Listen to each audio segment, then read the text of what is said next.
दोस्तों, हिंदू धर्म की खूबसूरती देखिए। इस धर्म को मानने के लिए किसी पर भी किसी तरह का दबाव नहीं डाला जाता, मगर फिर भी लाखों लोग हिंदू धर्म को अपनाते हैं और हिंदू सनातन धर्म की रीति का आनंद लेते हैं। यकीन नहीं आ रहा होगा ना, लेकिन ये बिल्कुल सच है। आज के इस वीडियो में आपको बताएंगे आखिर दुनिया में कहां हिंदू धर्म तेजी से फैल रहा है और कैसे बिना किसी भारतीय हिंदू के भी वहां हिंदू धर्म का बोलबाला रहा है। दोस्तों, ये बात तो आप सभी जानते हैं कि हिंदू सनातन धर्म है और इसकी जड़ें हिंदुस्तान में बसती हैं। भारत के सिवा कुछ देशों को छोड़ दें तो कोई दूसरा देश पूरी तरह से हिंदू नहीं है। मगर क्या हो अगर हम आपसे कहें कि एक ऐसा देश भी है जहां भारत से कोई हिंदू अपने धर्म का प्रचार करने नहीं गया, मगर फिर भी वहां हिंदुओं की आबादी काफी बढ़ रही है। डिटेल में आपको बताएंगे आज की इस वीडियो में। वीडियो को आखिर तक देखिएगा और लाइक एंड सब्सक्राइब जरूर कीजिएगा।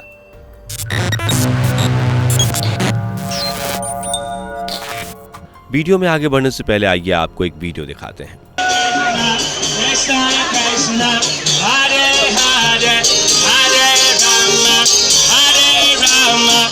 दोस्तों, ये वीडियो भारत के किसी शहर का नहीं बल्कि अफ्रीका के देश घाना का वीडियो है। और हैरानी की बात यह है कि इस वीडियो में हरे कृष्णा हरे रामा का जाप कर रहे लोगों में से एक भी शख्स भारतीय नहीं है, लेकिन बावजूद इसके यहाँ भारतीय रीति रिवाजों की अनूठी झलक देखने को मिल रही है। चलिए आपकी परेशानी को दूर करते हैं। असल में ये वीडियो क्लिप अफ्रीका के पश्चिमी देश घाना की मोनेस्ट्री का है। यहाँ इस क्लिप में हवन करते हुए भी आप देख सकते हैं।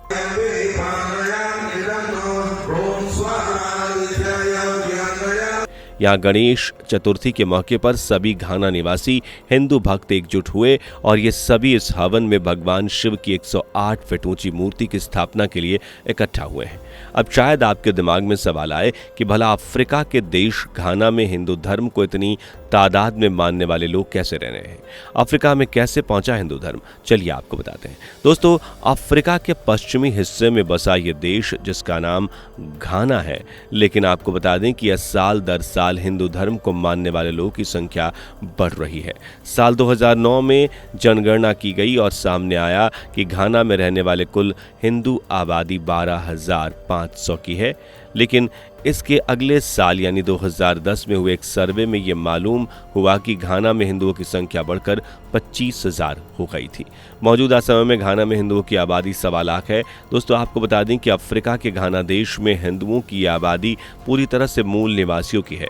यहाँ एक भी भारतीय हिंदू नहीं है। अफ्रीका के सभी हिंदुओं में आज तक कोई ना तो कभी भारत आए हैं और ना ही कोई भारतीय वहां जाकर बसा है।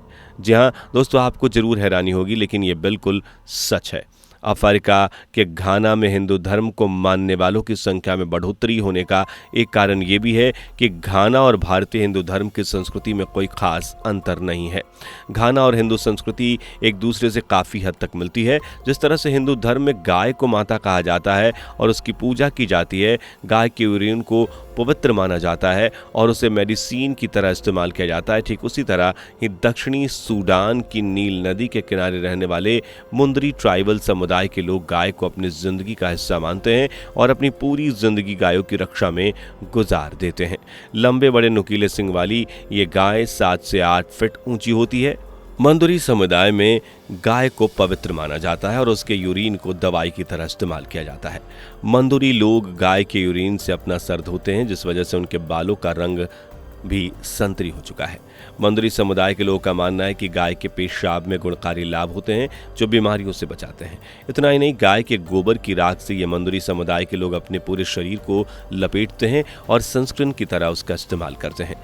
मंदुरी लोग गाय को अंकोले वातुसी कहते हैं। ये उनके जीवन जीने का जरिया है। गाय के बिना मंदुरी समुदाय के लोग अपनी जिंदगी जीने के बारे में सोच भी नहीं सकते। मंदुरी समुदाय के लोग मांस के लिए गायों की हत्या नहीं करते, बल्कि उन्हें दूध दही का सेवन करना पसंद है। और यहाँ तक कि अपनी गायों की सुरक्षा के लिए मंदुरी समुदाय के लोग AK-47 जैसे हथियारों को भी अपने साथ लेकर चलते हैं। इसके अलावा अफ्रीकन लोग जिस भगवान की पूजा करते हैं उन्हें गॉड मम्मी कहा जाता है। इनमें और हिंदू धर्म के भगवान शिव में बहुत सिमिलैरिटीज़ हैं। अफ्रीकन लोग इन्हें गॉड मम्मी कहते हैं और इन्हें वाटर गॉड के नाम से भी जाना जाता है। भगवान शिव की जटाओं से भी गंगा की धारा बहती है। इसके अलावा आप देख सकते हैं कि दोनों ही तस्वीरों में भगवान के गले में सांप लटक रहे हैं और दोनों की लंबी लंबी जटाएं हैं। ये बात साफ दिखाई देती है कि अफ्रीकन संस्कृति में हिंदू संस्कृति की एक झलक दिखाई देती है। अफ्रीका का इतिहास काफ़ी हद तक हिंदू संस्कृति से जुड़ा है। दोस्तों जी हाँ, आपको बता दें कि एंशियंट टाइम में अफ्रीका को कूश द्वीप कहा जाता था। अफ्रीका को कूश द्वीप कहने के पीछे की दो बड़ी वजह थी। पहली तो कि यहाँ बड़ी बड़ी लंबी झाड़ियाँ हुआ करती थीं और झाड़ियों को अफ्रीकन भाषा में कूश कहा जाता है। दूसरा कारण हिंदू धर्म से जुड़ा हुआ है। दोस्तों जैसे कि आप सबको मालूम है कि भगवान श्री राम के बेटे का नाम भी कूश था। अफ्रीका के ऐतिहासिक किताब को पढ़ें तो मालूम होगा कि अफ्रीका में भगवान श्री राम के बेटे कूश का शासन कई सालों तक रहा था। एक बार स्वामी कृष्णानंद धार्मिक यात्रा पर अफ्रीका की ओर निकले। वहां उन्होंने वहां के राजा से मुलाकात की और रामायण की एक प्रति उन्हें उपहार में दी। अफ्रीका का राजा ईसाई धर्म को मानने वाला था।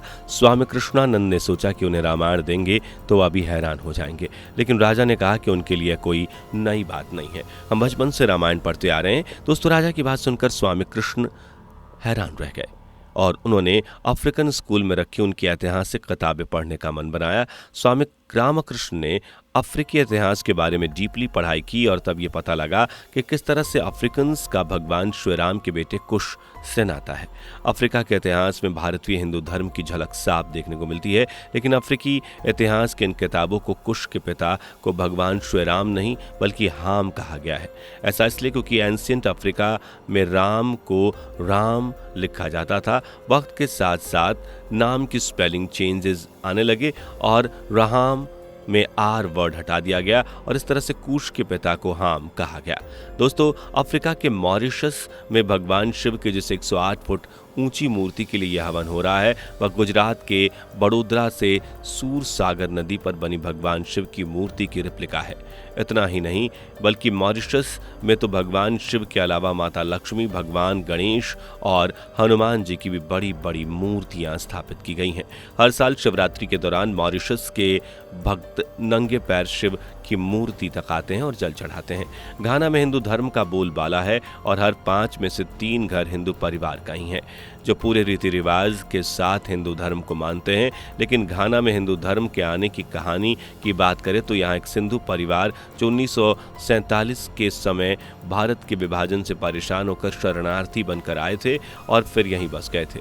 इसके बाद स्वामी घनानंद के सपोर्ट से घाना में एक हिंदू मठ की स्थापना की गई और फिर उसका प्रचार प्रसार हुआ। स्वामी घनानंद ने अफ्रीका में हिंदू धर्म को खूब प्रचारित किया और वहाँ कई हिंदी मंदिरों का भी निर्माण किया। यही वजह है कि आज घाना में हिंदुओं की आबादी तेजी से बढ़ रही है। दोस्तों घाना में हिंदू धर्म के लोगों की बढ़ती दिलचस्पी के बारे में आपका क्या सोचना है, हमें कमेंट करके जरूर बताइए। वीडियो को लाइक और शेयर जरूर कर दीजिएगा। इस तरह के वीडियोस देखने के लिए हमारे चैनल को सब्सक्राइब जरूर कर लीजिएगा। अगली वीडियो में फिर मुलाकात होगी। Bye bye. दोस्तों आपको स्क्रीन पर 2 और वीडियोस दिखाई दे रही हैं, जिसे देखने के लिए स्क्रीन पर क्लिक करें।